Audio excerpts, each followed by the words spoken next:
Okay. Oh Okay. yeah. If we get in the comments, just Hey, everybody, it's Tenitra Batiste here with Jarvis Davis, and welcome to Fill in the Blank, our last edition of September 2020. How's it going today, Jarvis? everything's going good. How about yourself? I'm just in here, back in the house now. Kind of looks familiar back. Where I am sitting right currently, and still got some cleaning up with here. I'm normally not a guy to say stuff like that, but it's definitely going to take a little, some wipes, some sand sanitizers. Kind of to wipe this Yep. place down and kind of get it back to where I want to. So then I can get it mess it back up. Yeah, exactly. But it'll be your organized chaos, your organized mess that only you understand, right?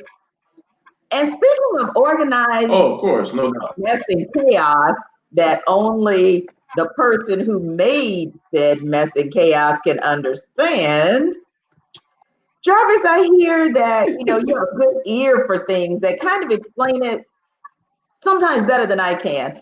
So maybe you can give the people a little bit better idea than my words ever can about what should happen when chaos has reached its apex.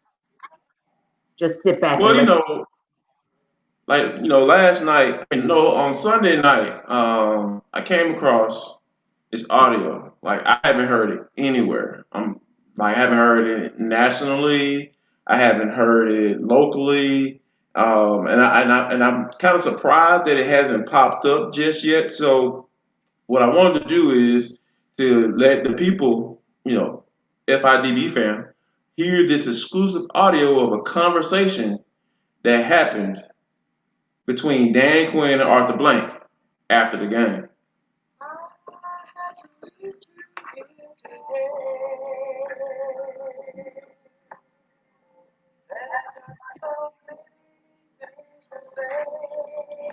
Okay.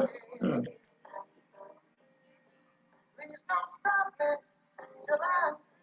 Oh, okay. Okay, Arthur. All right.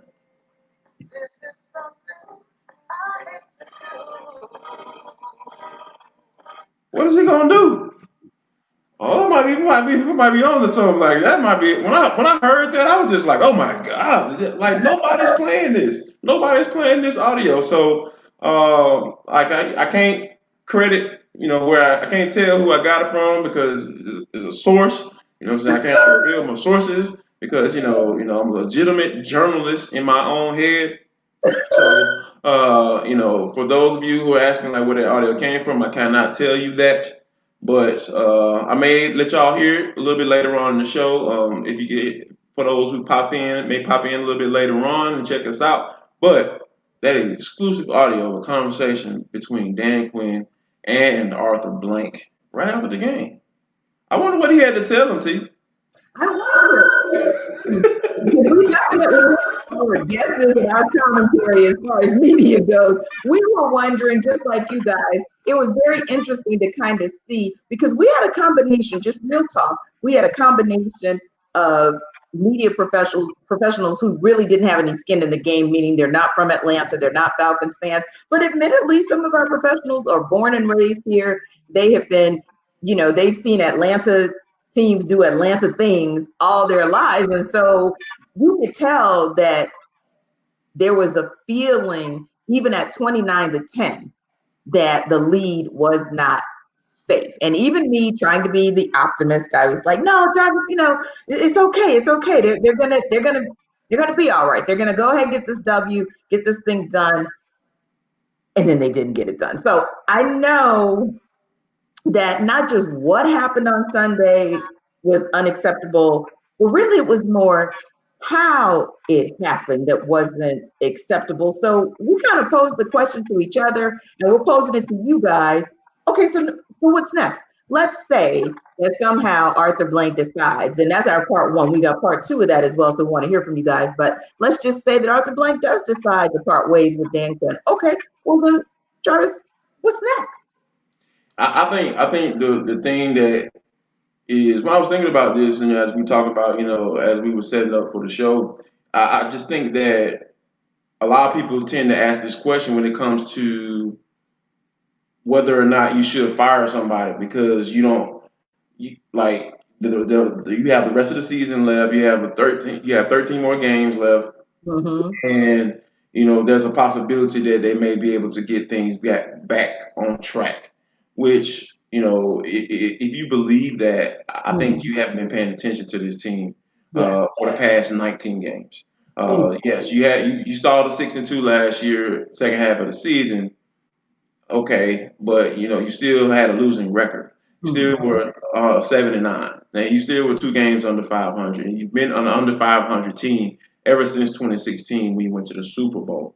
So to answer your question as to what is next, Mm-hmm. I think that you have to have a conversation with the guys who've been head coaches before on this team. That's Raheem Morris, Dirk Cutter, and not. I'm sorry, Raheem Morris, Dirk Cutter, and then who's the associate head coach, assistant head coach in Jeff Olbrich. And have a conversation with those guys. Are you going to be willing to make the necessary moves to make changes? What are you going to do to make changes? Have that conversation. What are you trying to, if it's Jeff Olbrich, okay, is the possibility that you may be able to take over and remove the interim head coach tag? Are you are you willing to make those difficult decisions? Are you willing to sit down a guy like Isaiah Oliver who hasn't been performing well? Are you willing to let guys know exactly where they stand going forward for these next 13 games, or what your expectations, or what are your expectations for these last few games? And if I'm Arthur Blank, do you let go of Dirk Cutter as well? Do you want to see what a Greg Knapp can do calling plays? Or do you have a young guy, or if Joe Olbrich is your guy, if he's automatically your guy off the top, who Mm-hmm. do you want calling plays? Do you want Dirk to still call plays?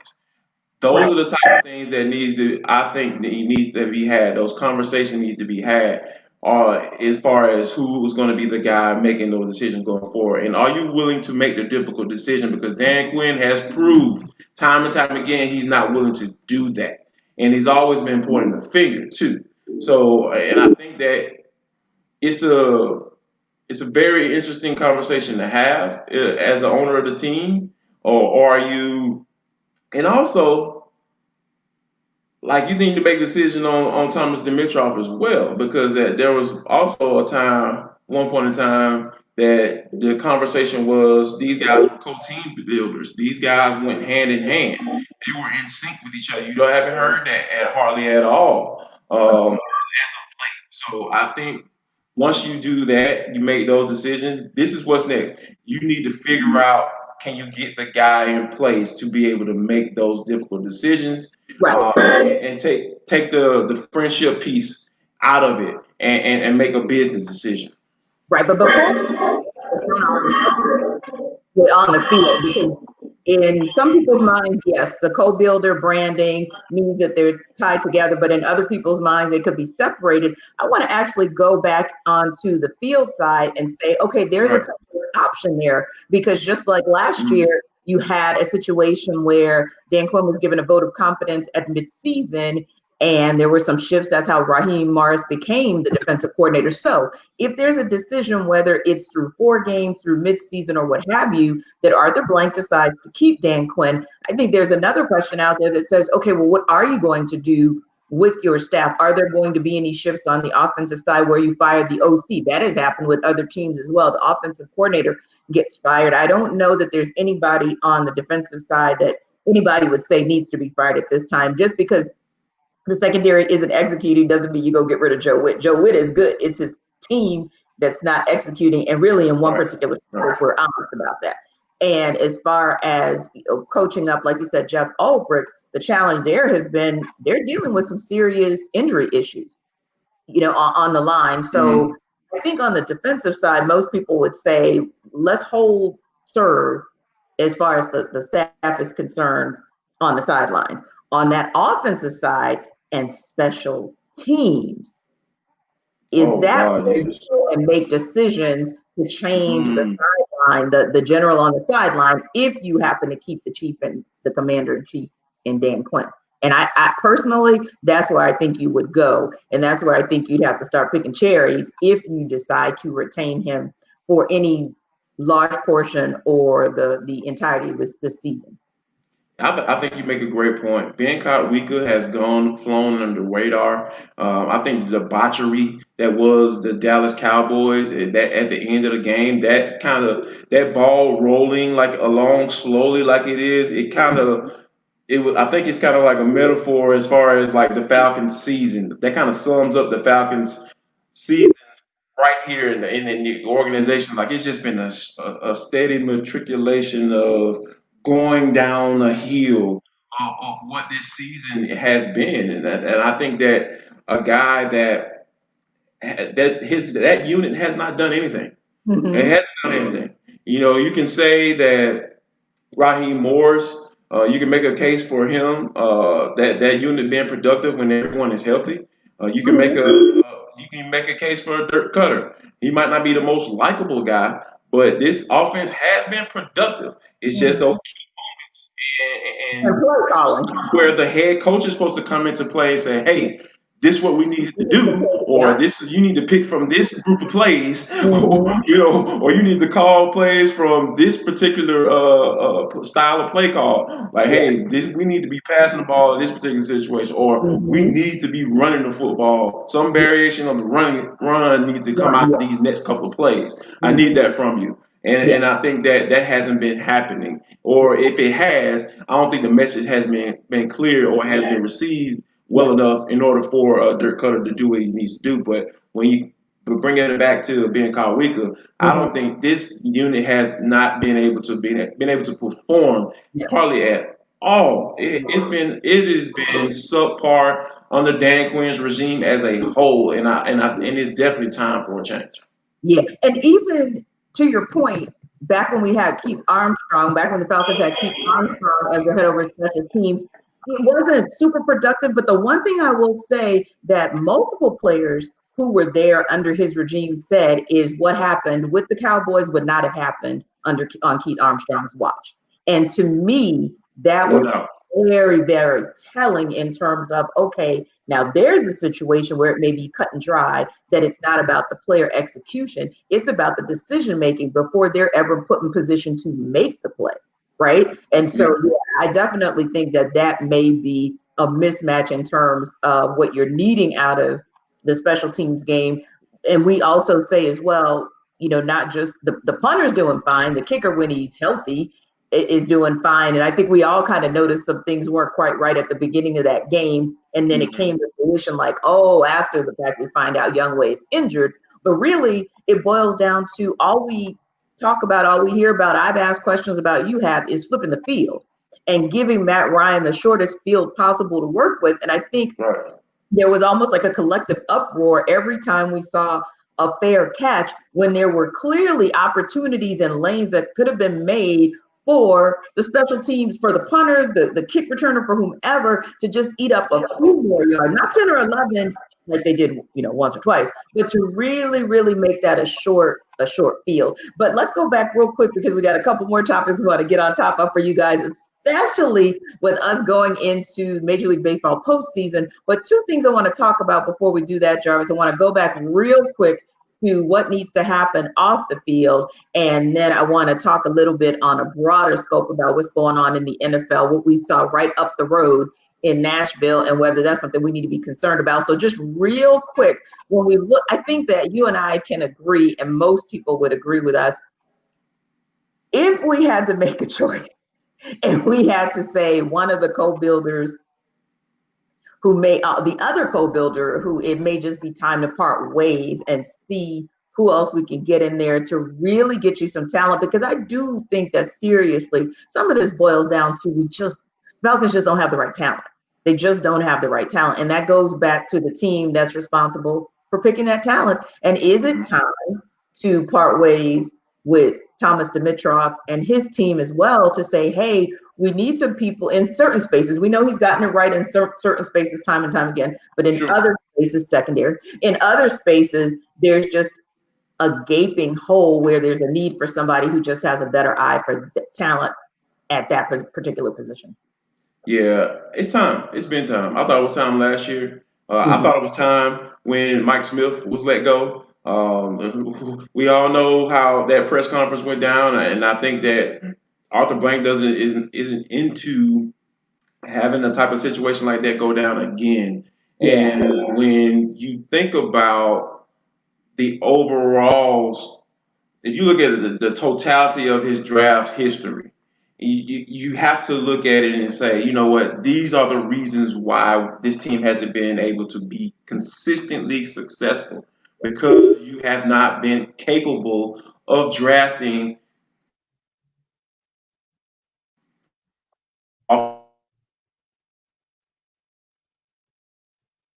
offensive Julio Jones. Take out Hmm. Matt Ryan and Julio Jones and then say, Yeah. okay, what do we have?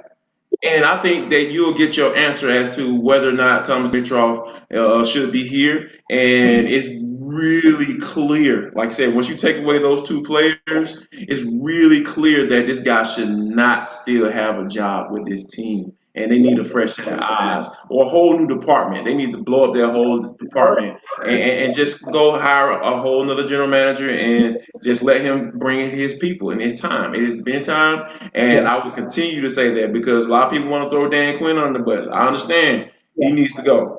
Totally But understand that. But Thomas Mitchell needs to go too, yeah, because you have or to nothing's going to change. you have to still give them the personnel, especially in the meantime when you're looking around, not just the NFC, but let's look right in the backyard. And yes, we know the Saints are 1-2, but they'll get the ship right eventually. And we know that the Bucks, they got it together as well, so they're out there grinding. We know Carolina's in a rebuild, but who knows what that rebuild is going to turn out in the 2021 draft for them, right? So you've got Right. to keep up just to be able to have a chance in your own division, just to get out of this division. You got to do better with the talent you put on the field. And you're looking at, it may not be the quarterbacks they used to be, but they are still Hall of Fame quarterbacks at least for the next year or two or so. You've got to be able to put something on the field that can actually defend against what they're doing. Now, real quick, with the Titans, we found out earlier today that 8 of their team members as a whole tested positive after Sunday's game. So they just shut everything down in Nashville until Saturday. The Vikings, although their test came back positive according to, or negative results, Titans got the positive results.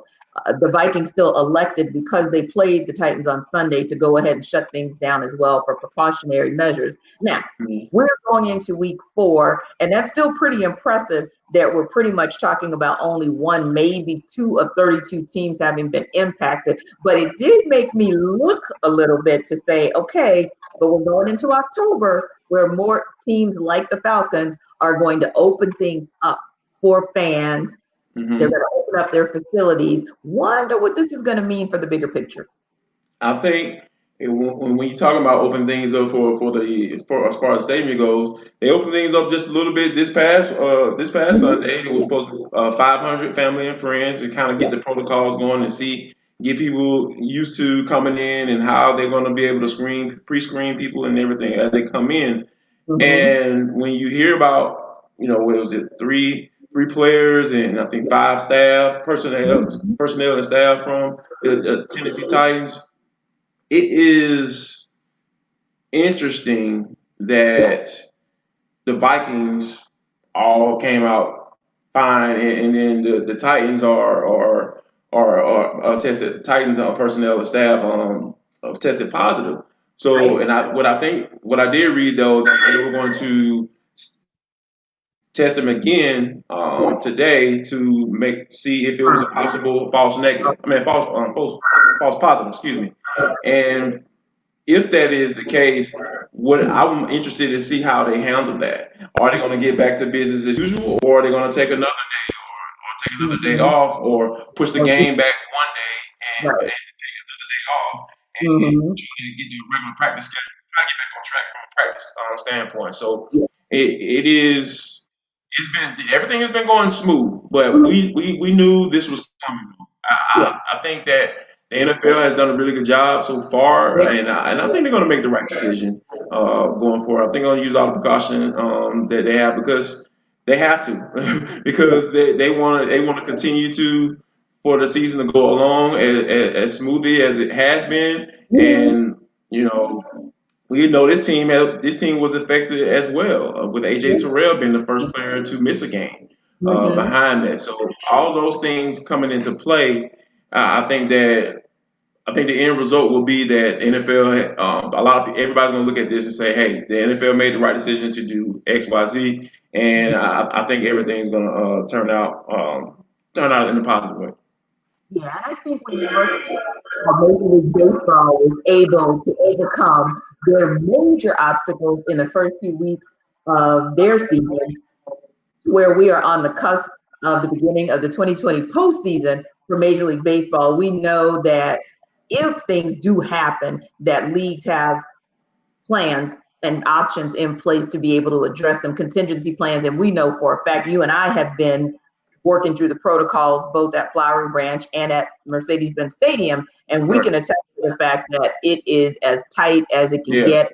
If Yep. there's anything that the league can learn with what happened in Tennessee, they're going to learn it. And if they need to reset the protocols league wide, they most certainly will do that. So yeah, I think like you said, it came to fruition. We knew it was coming. It just kind of hit us today, and that'll be interesting to kind of see what are the tweaks that are going to be made across the league, if any, or if it will become a situation of false positives, which that's kind of a whole nother can of worms. But speaking of the post season, the Braves are kind of going in interesting, kind of limping in one space and kind of like blowing it out of the park in another space. As we know, Freddie Freeman, NL Player of the Month. Marcelo Ozuna, second time in September, NL Player of the Week. I mean, yeah, the Red Sox kind of got the best of them in that last regular season series at home. But if you look at what they were doing to tear up, tear down, and tear around all of their opponents to get to 35 and 25, it's just been nothing short of amazing this season with the bats. But on the flip side, we know that the biggest challenge is going to be whether or not their pitching staff can come through. And I really want to say the starting rotation because we really have been pleasantly surprised. It's been a flip. Last year, starting rotation gave us the business. It was the bullpen who gave us the blues. This year, the bullpen is holding it down. Yes. Starting rotation, and not all at fault of the Braves. I mean, Mike Soroka, that's a freak accident. But we got way more than we expected out of Max Fried. So, definitely happy with that. Ian Anderson, a pleasant surprise. Even Kyle Wright coming up in his last few starts. I think the most disappointing thing, but not shocking to you or me, was Cole Hamels and what to do to kind of fill in, one of those big gaps, if you Yeah. will. And now kind of waiting with bated breath to see what's going on with Chris Martin. But ultimately, you give Major League Baseball a major shout out for what they've been able to do in 60 games. In fact, you know what, Jarvis? I was saying, maybe we should kind of have more than 80 to 100 games going forward. Now, I know they won't do that because they like their money, Oh but no, it's no. Yeah. fast paced and you've had to watch every game. It's been so important and it's been pretty cool. So I'm excited. I know that the Braves have a tall task in the wild card series with the Cincinnati Reds. They get Trevor Bauer out of the gate, and they're also one of the hottest, if not the hottest teams in baseball. But you got them at Truist Park, and you know these guys, man, they can hit like nobody's business at the Battery.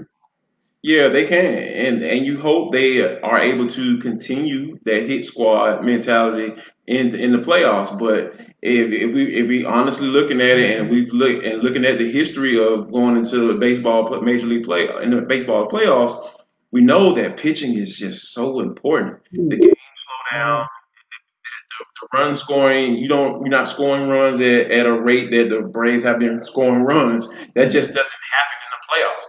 Now, would I love to see that? Of course, no doubt about it. You have the MVP guy in Freddie Freeman, a guy who should be heavily considered for that. You have Ozzy Albies, who's dealt with his injuries and who's coming along, and Mhm. we have nephew Ronnie, although he's had, they say it's precautionary, but we hope that that injury doesn't come back to bite this team in such a way. If it does, I really wholeheartedly believe that somebody ain't living right when it comes to Atlanta Braves. So hopefully we that conversation stops once Wednesday at noon, first pitch at noon. That we don't hear anything about that going forward, and the Braves get a win in their first The first series, yeah. and one. So that's what I'm hoping for. I hope they don't Atlanta. I hope they this pitching staff, like you mentioned, Ian Anderson and Cal Wright and Max Fried, who's 7-0 with a 2.25 ERA, a guy who should be heavily considered for a Cy Young this year for the National League Cy Young. He should be a candidate for that as well. It's just so many good things going into the play that has had happened this season that you think, you hope, you pray that this momentum it continues in the playoffs. But it's just so Atlanta of me to have in the forefront of my mind that something's going to happen and they're going to mess around and lose to the Cincinnati Reds.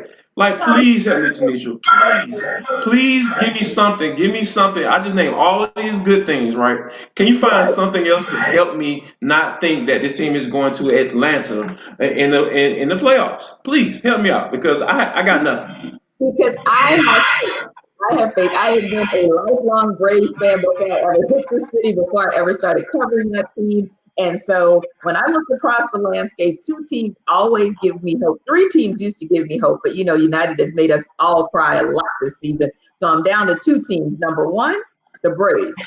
They just always give me hope, and I just believe that they are finally going to get over this hump of just getting out of, you know, essentially their first round, this wild card round. And I also think the same for the Hawks. You know, sometimes how our parents would tell us everything happens for a reason, or, you know, in God's timing, or, you know, maybe this is a lesson for you that'll get you, you know, to be stronger, faster, better. Well, I kind of think that's where the Hawks are as well as they approach their second week of mini camp in the mini bubble. Believe those guys are the ones who've been looking from the sidelines this entire Orlando bubble season, and they're saying, next year, not again. Well, we're not sitting on the sidelines. We're going to do what we have to do to get over the hump. And if you take away two things in particular, you take away John Collins' 25 game absence at the beginning of the season, and you take away a season that was cut short, because remember, they stayed in it mathematically for a long time before they were eliminated from the playoff conversation. They now will have a Clint Capella in place. We trust Travis Schlenk to do the right thing in the draft come November. So let's see what they can do. But they always, I'm hopeful, always for the Hawks. I'm hopeful for the Braves. So when we come back next Tuesday, I believe we're going to be having some type of conversation where we're like, yeah, so who the Braves got in the next round? Who the Braves got? Yes. We're going to have. I believe it. I believe it. So look, we know tomorrow night, while we won't see the amazing Hawks, Jarvis, we will be able to see the amazing LeBron James in an NBA final once again. It's like no matter what you put on, LeBron James in the finals?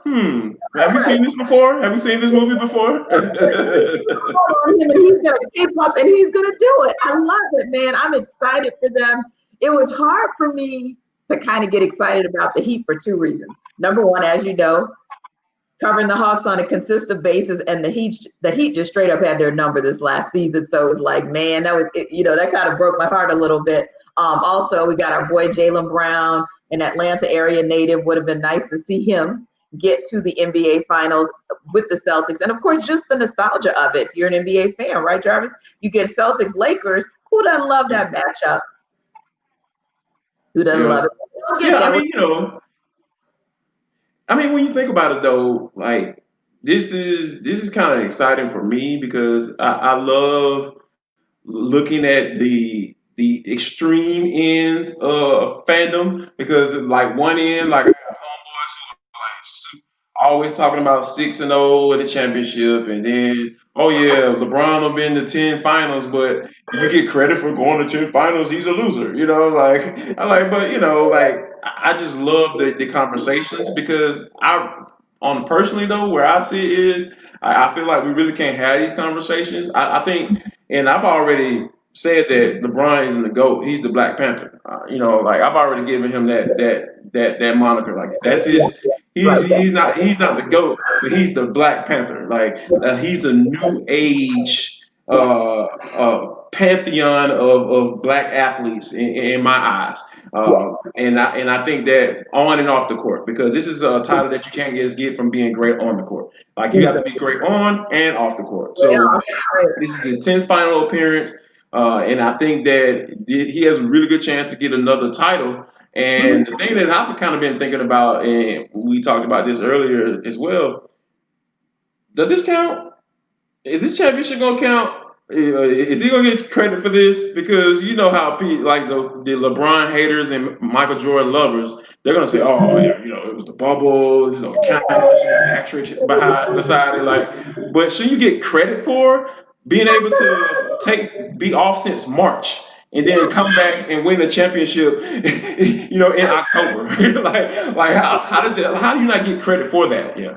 And being in an environment that prior to 2020, no team, no athlete has ever seen. You're talking about pulling somebody who is a family man, somebody who gives back to his community and is entrenched in it, to take him away from that space and really to take all those guys away. Shout out to all of them for being able to do this. And then you got to give him credit because some teams ratcheted up their play so high, like the Blazers, that gave the Lakers the blues. Some teams They can handle. Yeah, their play so high. Even the Suns, who didn't make it to the playoffs but ratcheted things up for themselves so high. What about that? The level of play increasing and still that cream rose to the top. And get this, here's a news flag. When you started the season, and even in March, you were still looking at it coming down to two teams, the Lakers and the Clippers. But until it actually happens, anything can happen, right? And anything did. And yet, the team that's still standing is the Lakers.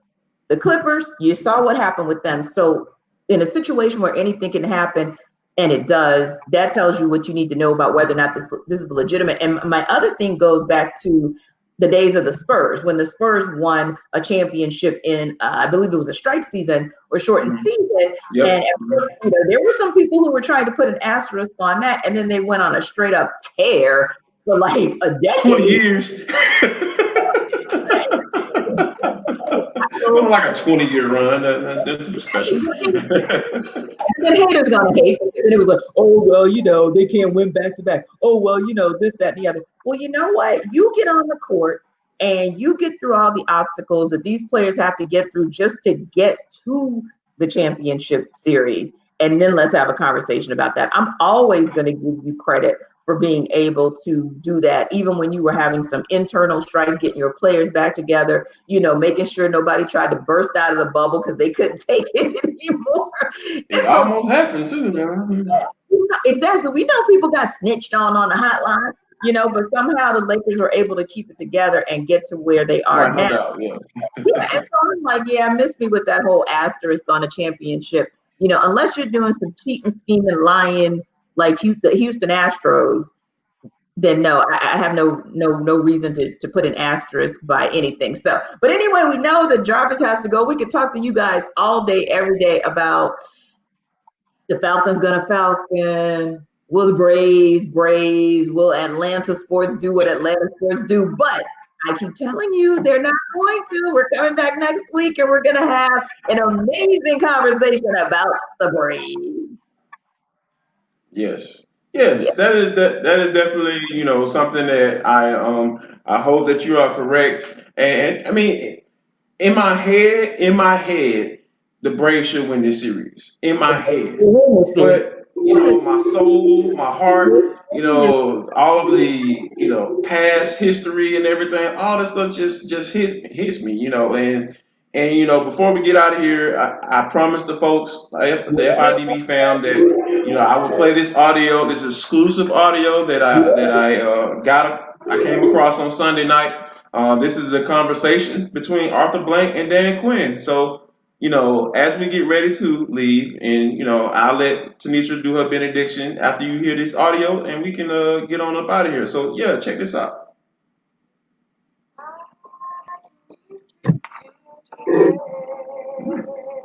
Okay.